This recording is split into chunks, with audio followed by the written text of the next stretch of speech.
Hello and welcome to Eco Girl in a Modern World. My name is Shelley and welcome to the Halloween edition of my channel. So my channel is dedicated to talking about ways to be environmentally friendly in a modern context. And today we are going to be talking about Halloween, which is, probably the least flattering, that's probably the scariest thing about this is the least flattering lighting that you can have anytime you talk about something. So we're going to jump right in. We're going to have some fun. So as I mentioned in the last post, we talked about how to eat costumes. And you're seeing my eco-thrifted Halloween costume. I am Day to Night Barbie.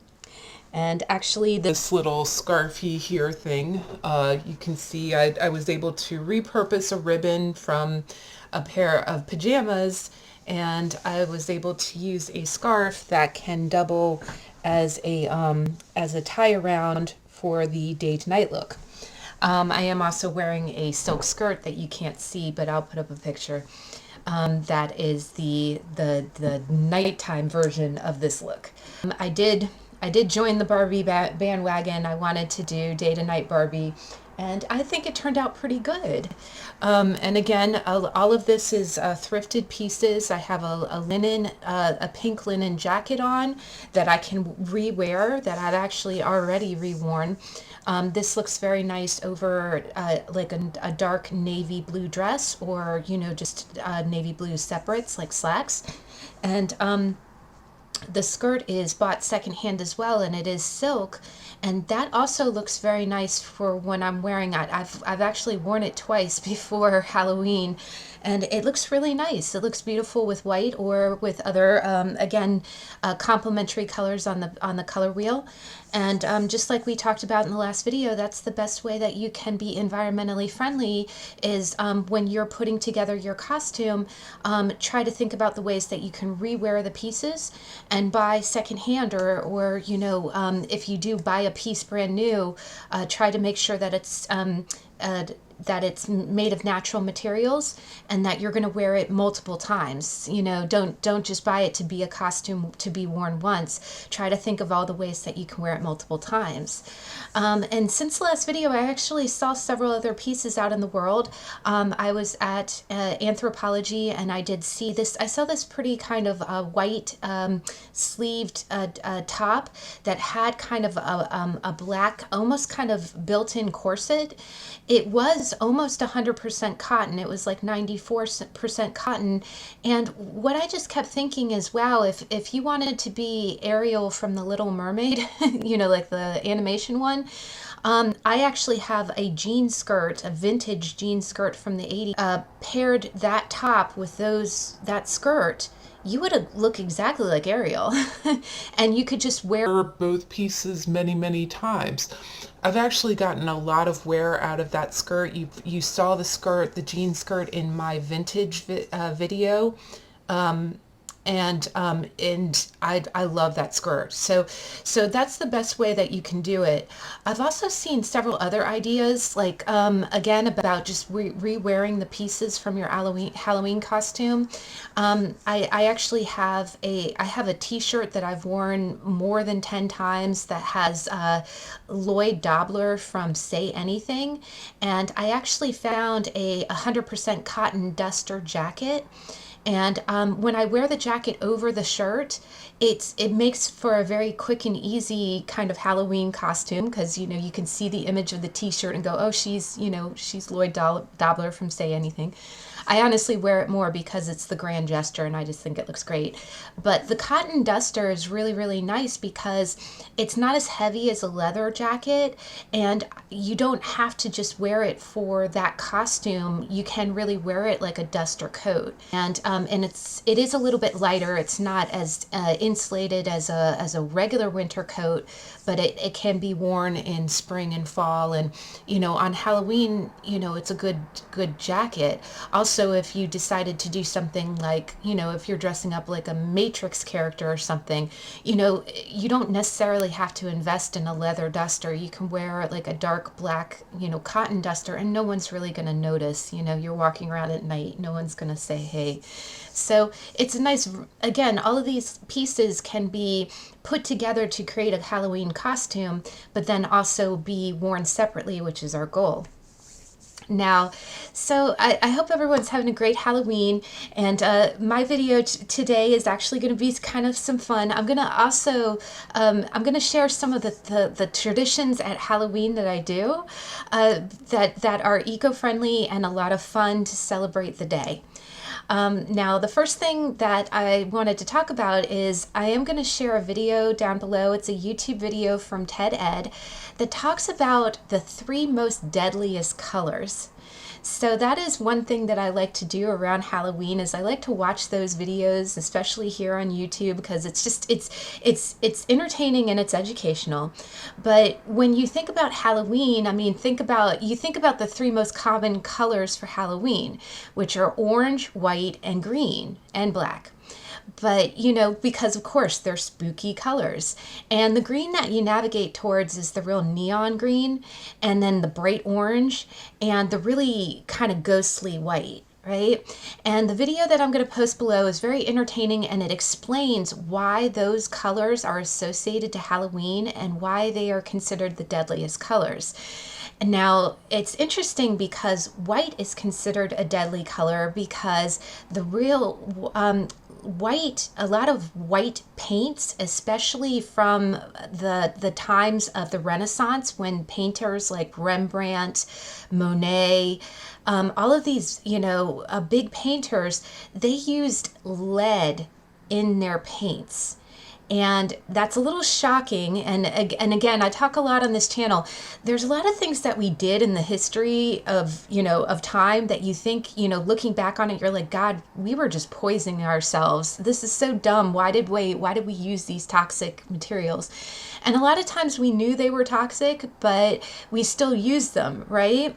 So, so this video talks about that, and it's amazing how that real luminescent, that real kind of glowing white is considered a ghostly Halloween color, because and actually even up until modern times, lead creates a white paint that has that glow to it, right? It has that kind of like that a luminescence to it that makes for a really pretty effect.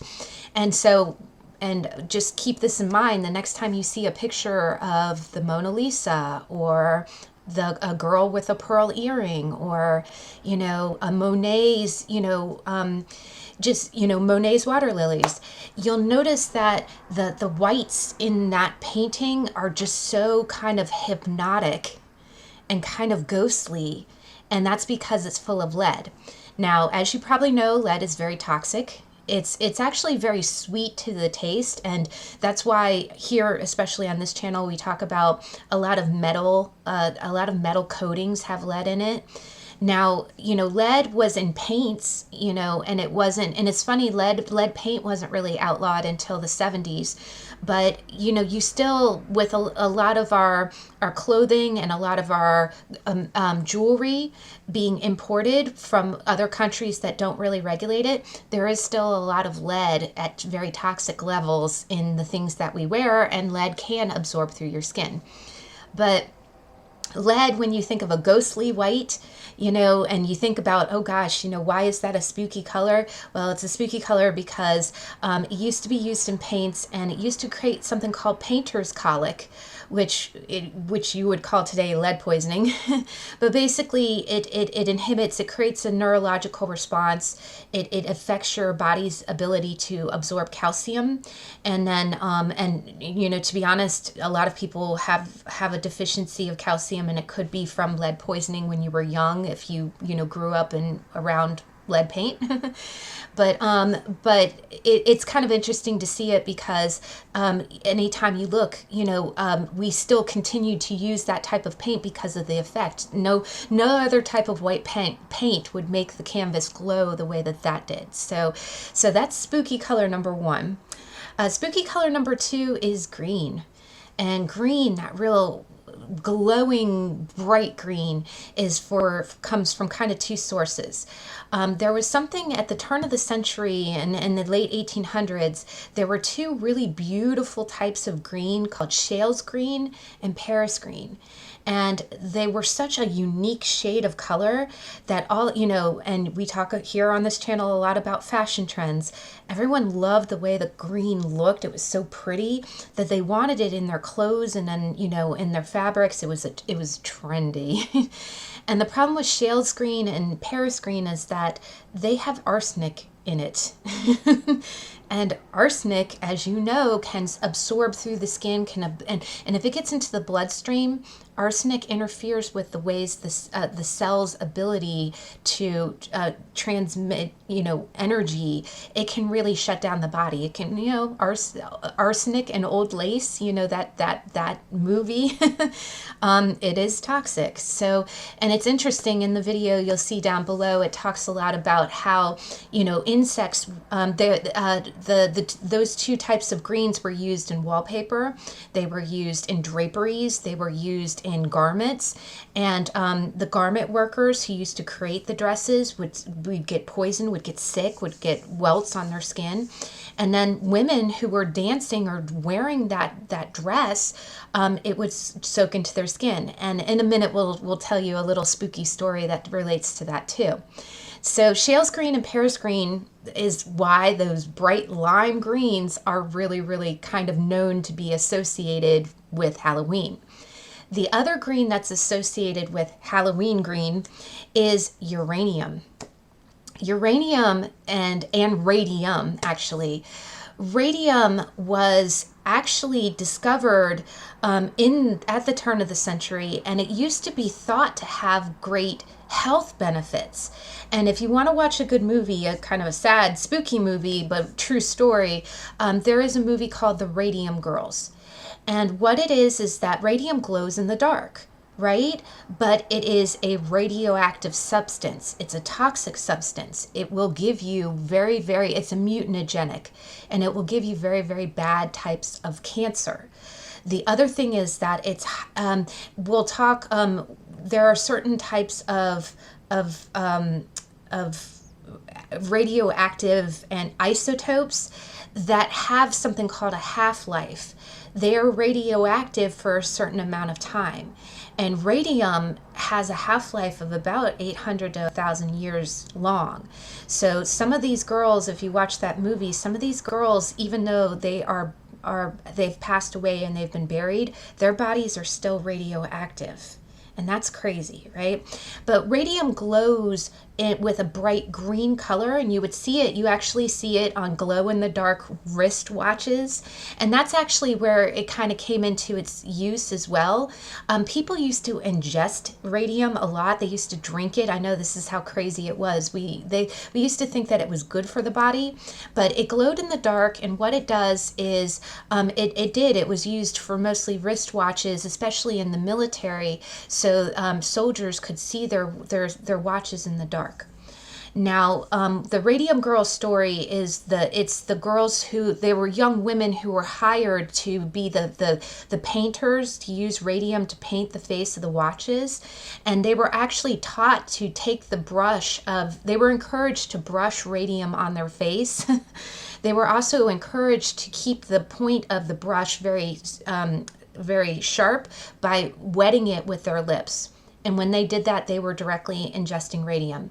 And these girls got very, very badly ill because radium does glow with that iridescent glow-in-the-dark green, but it is highly toxic. It's highly radioactive. It's a mutagenic, and it will make you very, very sick. So that's one type of green as well. Another green is uranium glass. Uranium glass, just like radium, is another one of those hyperactive radioactive substances. Uranium is actually what's used in atomic bombs, right? But uranium is and power plants, and we'll be talking about power plants soon. But uranium is actually at one point was actually used in cookware, and especially between the turn of the century and the 1940s, it was used in cookware and it was used in glass. And the interesting thing about uranium is that it, just like radium, it glows in the dark, and it glows that really bright neon green. Now, uranium does have a very long half-life. You talk about the half-life of radium. Uranium has a half-life of about 4.5 billion. Yeah, 4.5 billion years before those atoms start to become inert. So it's got a long half-life, and it is also radioactive. So therefore, it can cause radiation damage upon contact. Now, when it was used in and a lot of collectors, and we talk a lot about thrifting, it's interesting. You can go thrifting and actually find some of these pieces of cookware or glass, but uranium glass can really contain anywhere from 2% to 25% uranium, so it can really glow in the dark, especially under a black light. So you can always test it, if you have a black light. I remember in the 90s we had those black light posters, but you can kind of look at it. Most uranium glass is under 2% content, so it's usually not considered like highly toxic. Just like radium, any metals that have come in contact with that can give off kind of a charge. Like you can take a Geiger counter to it and see if it still has any of the the hazard material in it, just by see how radioactive it is. But most of that is considered, at least on an EPA level, to be non-harmful. What's out in the world is pretty, it might trigger a Geiger counter a little bit, but it would still stay pretty low, especially if the uranium glass is under 2%. But again, you never know. The older the glass, if it was made around the 20s, it might have a lot more uranium in it than you think. So now, in the line of that, there is something called Fiesta ware as well. Fiesta ware was created also between like the 30s and the 50s, and it had kind of a resurgence in the 60s. It was eventually went out of business in the 70s, and you could kind of see in the 70s generation was like the children of the Second World War era, and we learned a lot about what the hazardous materials that were used during war times. And I just feel like that's when Earth Day started. That's when we really started banning a lot of asbestos and lead and all this toxic stuff. But Fiesta ware is really brightly colored kind of clayware, and it does also have a little bit of uranium in it. It has radioactive chemicals in it, and that's what brings out the bright orange color in the most dangerous colors. So bright orange can be associated to Fiesta ware, and Fiesta ware can also be, it can set off one of those detectors for radioactivity. And and again, that with the half-life of it, it's probably okay to have. It's probably not terribly radioactive if you pick up a piece of that type of dinnerware, but it is still encouraged that you don't eat off of it, and definitely don't like microwave it or anything like that, because microwaves are a form of electrowaves, electromagnification. So, all of that is kind of in the same family of, gamma rays, A particles, B particles. But so I just thought that was interesting, and especially, and it kind of bridges, the three. That's something I like to do at Halloween, especially in the eco sense, is I like to see, okay, why are those the Halloween colors? So, neon orange, bright white, luminescent white, and bright green. It's an interesting watch if you want to check it out. That's and it ties into a lot of the rules and laws that we have today to protect our health and to protect our planet too. So the next thing that kind of bridges into is bright colors. And bright colors, and especially, with even with what I'm wearing now, I'm wearing bright pink, right? Now, a few next video, which I'm going to post next week since I was a week late posting this one. But next week I am going to do a video about fall fashion, and one of the colors in fall fashion is kind of that limeish kind of olive oil green. And then of course Barbie pink has been, and it's a very bright pink. And then of course for Halloween, these bright oranges and the bright yellows that we wear.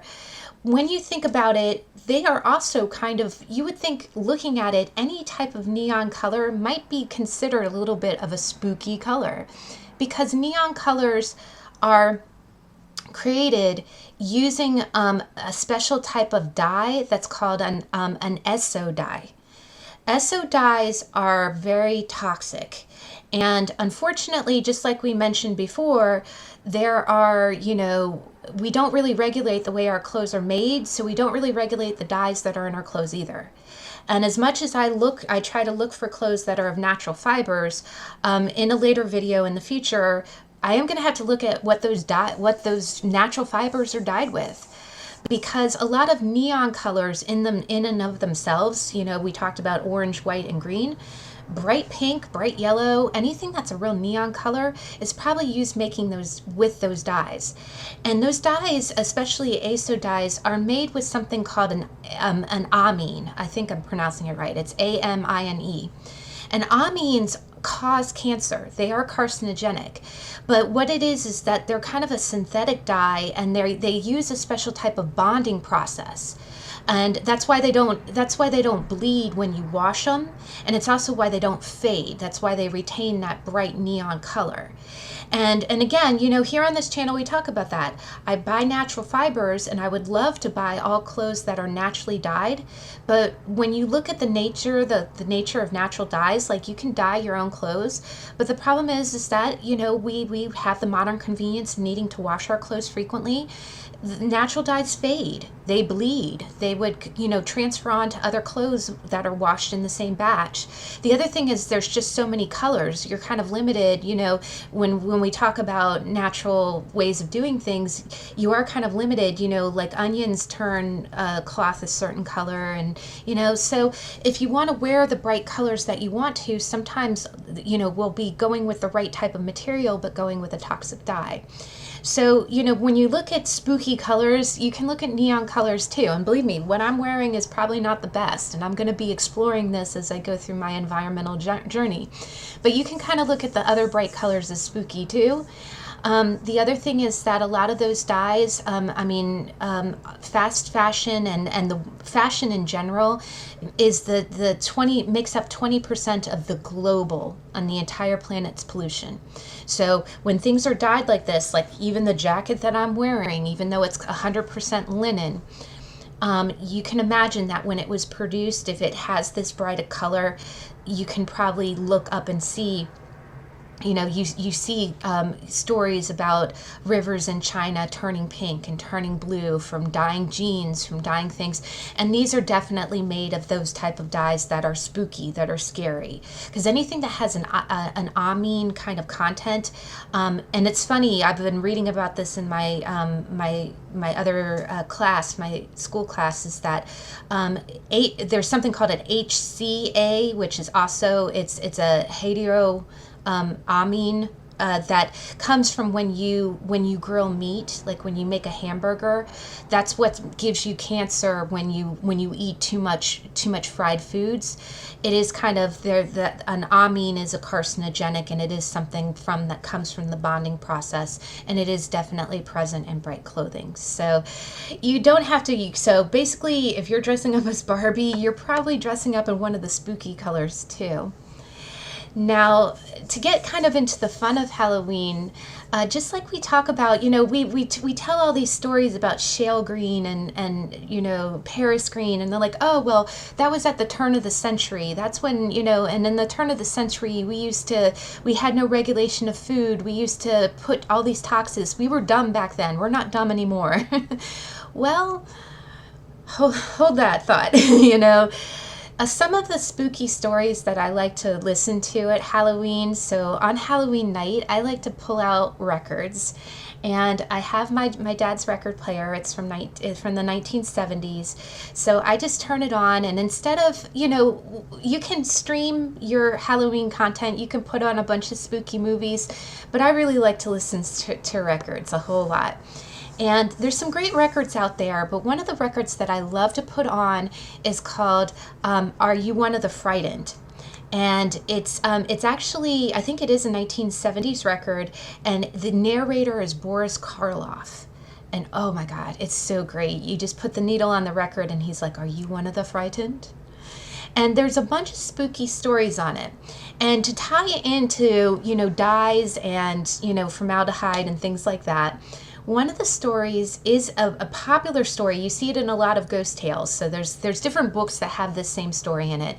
But there's a story that I will post down below so you can listen to it, about a girl who wanted to get a fancy dress to wear to a dance.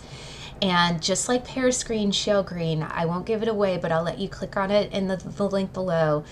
She has an interesting story to tell about her dress. So I'll post that below for your listening pleasure. The other thing is that there's also really, if a good way to be eco-friendly is if you do have a record player and there's been a resurgence and, listening to records, there are a lot of great vintage records that you can get secondhand. There's a great store that's in my state that has a bunch of records, so I don't have to have it mailed to me. I can just go into the store and browse. But a few of the other ones is Scary Stories. That one is like a circa 1960s one. Oh, that's fabulous. They have some great stories. And some of these are like the real campfire stories, but there's a great story about that I'll post, another one of the stories on Scary Stories I'll post below. And actually that record's pretty hard to find because all of the stories on them are really good, and it's almost like campfire stories. If you want something a little less spooky, you can go for the Disney's The Haunted Mansion has been very popular. You can get that on vinyl, and let me tell you, what is it? There's the name of the narrator. He's the original narrator, and his voice is just so cool. So I'll also post that down below so you can listen and enjoy. But it's always so fun to hear the real spooky, stories. You can also listen to stories like, the Tale of Sleepy Hollow. That's on vinyl. And also there's also the one of the actors who used to play Sherlock Holmes in like the 1930s, 1940s, like in the time of radio. He narrates the poems of Edgar Allan Poe. So that's another great one to listen to. And a lot of these renditions are here on YouTube. So you could just, and if you don't have a record player, you can just turn it on and stream it. And that's an eco-friendly way of enjoying the night. Now, in the vein of scary stories, of course, it's Halloween night. Even if you're on candy duty and out front, handing out treats, I always like to put the records on in the background. Either that, or if you like to read your stories. And I love to read scary stories. I actually kind of researched this a little bit too. I kind of noticed that, as Halloween came around this year, all of the streaming channels had a lot of Halloween content.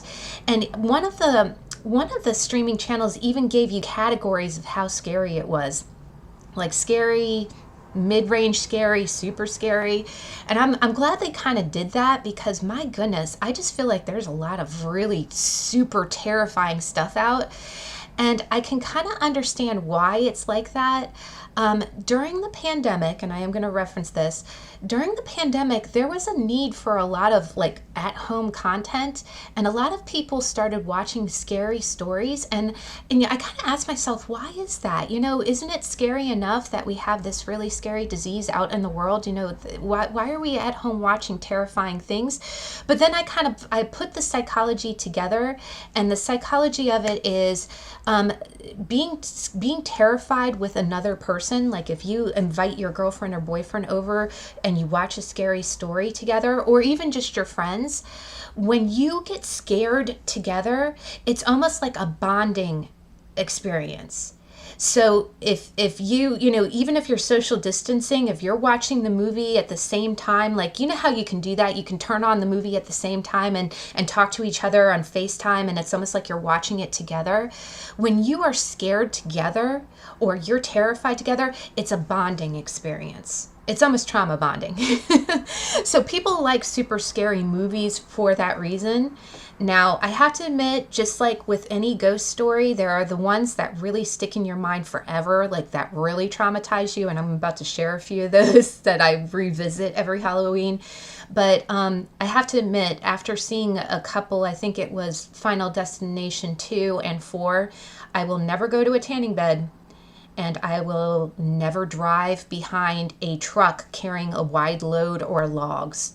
And it's funny, I talk to a lot of people, and a lot of people feel the same way about the logs thing. They're like, after watching Final Destination, I will not get behind a truck with logs. It's trauma bonding, y'all. That's what Halloween is about, partially.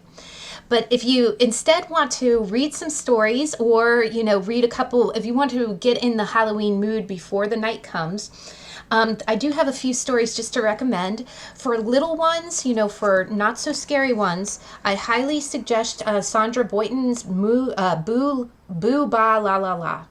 Fabulous book. I have little ones that we read this. Also, Eek Halloween. That one, fabulous book.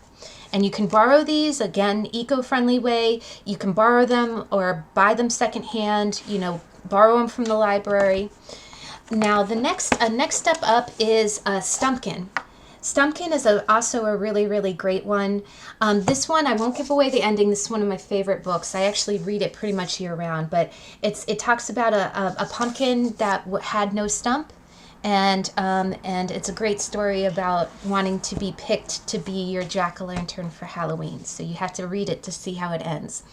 Now, if you want to get super scary, one other one that I saw is that on the Disney Channel, Disney Plus, they had a Mickey's Halloween, and it was so cute. It's actually kind of a revival of the instead of it being like digital, it is digital animation, but it looks more like the traditional hand-drawn animation, and I really, really like it. I'm so glad that it's coming back. But it's Mickey Mouse's Super Scary Halloween, and I just thought it was so cute because it's Mickey trying to scare his nephews. He's trying to tell a scary story, and it's not turning out as scary as he thinks, and the nephews are kind of heckling him a little bit. And then by the end of the episode, he ends up legitimately telling a pretty scary story. So that's what I kind of think of when I see this. This is scary stories to tell in the dark, and this was actually turned into one of those terrifying movies that people have been bonding with. But I remember this came out in the 80s, and I remember reading this in middle school, and I remember reading this during lunchtime and thinking, oh, I won't get scared. Couldn't sleep for a week straight. And actually, I do think this became a banned book because between the artwork, which is also very spooky, but there are levels of scariness. You know, I'm actually scared by a few of what you would consider to be pretty tame stories in this book. But to this day, I'll tell you the two stories that scared the bejesus out of me is first off, My Big Toe. That's a popular one. My Big Toe, that one's a scary one. But the one that I never forgot is High Beams. High Beams is pretty darn scary, and to this day, if anybody high beams me while I'm on the road, I still think of what happened in this story. And these are great reads because they're only 1 to 2 pages, but yeah, be prepared to be afraid. These are definitely campfire stories. They will terrify you. I would say 15 or older, and, you know, like a really, really thick-skinned 15 or older. And even then, you're probably going to be pretty terrified with these. There is another story that talked about a family who had little bow ties around their neck. And I still have not, I thought that was Scary Stories to Tell in the Dark, but I still haven't found it. I don't know if that was like volume 4 that never got reprinted, but I remember reading that one, and that one was also scary. And then there was one about like a ghost vampire that used to float through walls, and I haven't found that one again either. But it's amazing how these stories stay with you throughout your whole life. So those are just a few suggestions if you want to have a scary campfire story on the night. And of course, buy it secondhand. All of these books, I have gotten secondhand. And so, and I also share them, and we, when you go into share circles, either that, or if you keep them and then you bring them out to read, each year, that is, way more eco-friendly than just, buying them once. Or, the other thing is have Halloween events. I mentioned in my upcycling video about how I reused my orange bucket from a Halloween party that I had, decades ago. And I actually found the pictures from that. It's a true story. We really did do bobbing for apples out of that bucket. So again, you can make it an annual tradition. You can definitely do this every year. But these are just some of the spooky things that I do on Halloween. It's definitely eco-friendly to, reuse things that are already in existence. Play records, read old books, thrift your outfit, and really, get creative with it. Get real creative with it. But I hope that everyone, definitely get a chance to watch some of these videos. Again, some of our habits, you think, oh, okay, the turn of the century, that's when we used all the toxic stuff. Well, we use all the toxic stuff still today. So as you're getting spooked out by some of the things that we used to do in the past, let's think about how this could still be in place today, and what we can do to, make it better in the future. But I hope you have a super spooky Halloween. If you do follow me on Instagram, I would love to see, please feel free to tag me with if you thrifted your Halloween costume, or if you have an eco-friendly outfit. I would love to see it. Please feel free. Also, please leave a comment in the comment below if you like this video. And next week, I am going to post the next video next week, because this one got posted a little bit later than normal. So, and in the next video, we are going to talk about eco-friendly fall fashion trends. And we're also going to talk about my no-buy November, meaning that, I'm going to try not to buy anything new in the month of November, in a way to be grateful and thankful for the things that I already have, and also get comfortable with non-consumerism. But I hope you have a super spooky and safe Halloween, and I'll see you in the next video. Bye.